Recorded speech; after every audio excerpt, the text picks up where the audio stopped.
তো আজকের পবিত্র দিনে 27 মার্চ গঙ্গা পূজা কীরকম দিলাম সম্পূর্ণ ভিডিওটা দেখার অনুরোধ রইল, স্কিপ না করিয়া। নমস্কার সবাই, আমি সুইটি।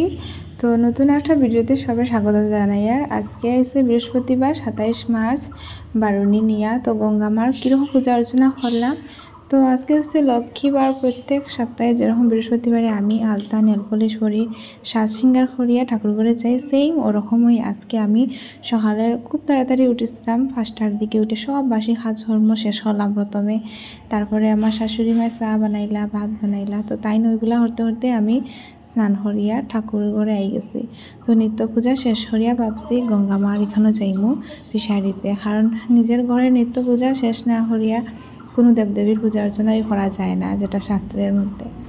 তো এখানে দেখতে পারে আমি আই গেছি আমরা ঠাকুর ঘরে আসার পরে সব দেবদেবী নিত্য পূজা অর্চনা হলাম। প্রথমে তারে অভিষেক করাইলাম, তারপরে আজকে আর গোপালজনের স্নান করাইছি না, শঙ্খ দিয়ে স্নান করানো হয়েছে।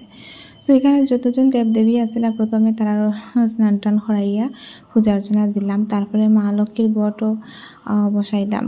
তো মা লক্ষ্মীর গড় বসানোর পরে প্রথমে ফল নৈবেদ্য এগুলো আর কি রেডি করে লইছি। আর এর আগে আমার শাশুড়ি মায়ের ফুল তারপরে আম পাতা ওইগুলো রেডি করিয়া দিছুন উঠাইয়া। আর মানে শাশুড়ি বউ থাকলে একটাই মানে ভালো হয়, কারণ ওদিকে আমি করে নিলে তাই রান্নাঘরের দিকটা সামলাই না। তো বেশিরভাগ ক্ষেত্রেই আমি ঠাকুরের সব কাজকর্ম করতে ভালো পাই দেখিয়া ঠাকুরের সব কাজকর্মই করি সবসময়। তো এখানে মা লক্ষ্মীর গড় বসানোর লাগিয়া মা লক্ষ্মীর গড়গুলা আম পাতা তারপরে ফুল দুবা যা লাগে সব কিছু রেডি করিয়া ওনার আসনে নিয়ে বসাইছে। তারপরে জোগাড় দিয়া সব দেবদেবীর প্রথমে নিত্য পূজা শেষ হইলাম। তারপরে ধূপ ধুনা দেখাইয়া গেছি গিয়া বেলগাছের নিচে। আমরা এখানে তো একা হাতে সব কিছু মেনটেন করিয়া সবার কিছু তো শেয়ার করা যায় না, যতটুকু পারছি সবার সাথে শেয়ার করার চেষ্টা করছি আজকের এই গঙ্গা পূজার পবিত্র দিনে। তো এখানেও আমার লক্ষ্মী পূজা তারপরে গড়ের নিত্য পূজা শেষ হয়ে গেছে। তো মাও রেডি হয়ে গেছেন আমরা গঙ্গা ঘাটে যাওয়ার লাগিয়া হাঁটিয়ে যাই। আর তো আমরা বাসার থেকে একটু দূরে ফিশারি, ওই ফিশারিতে যাওয়া হয়।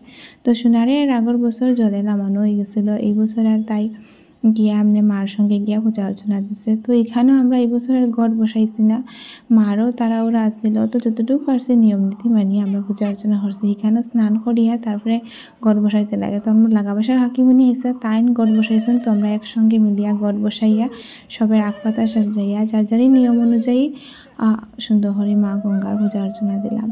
তো এখানে মা গঙ্গার গড় বসানো হয়ে গেছে, ফল নৈবেদ্য যা সাজানো হয়েছিল ওইগুলা সব কিছু সুন্দর করিয়া ফিশারিতে বাসাইয়া দেওয়া হয়েছে। তারপরে দিয়ে স্মৃতির পাতায় তাহার লাগিয়া কয়েকটা স্মৃতির পাতায় তাহার লাগিয়া মা গঙ্গার কাঠের কয়েকটা সুন্দর সুন্দর ফটোগুলা মেমোরিজ করিয়া রাখি দিলাম, ওই ভিডিওর মধ্যে অ্যাড করলাম। তো কীরকম লাগলো আজকের দিনে গঙ্গা পূজার ব্লগ ভিডিওটা কমেন্টে জানাই।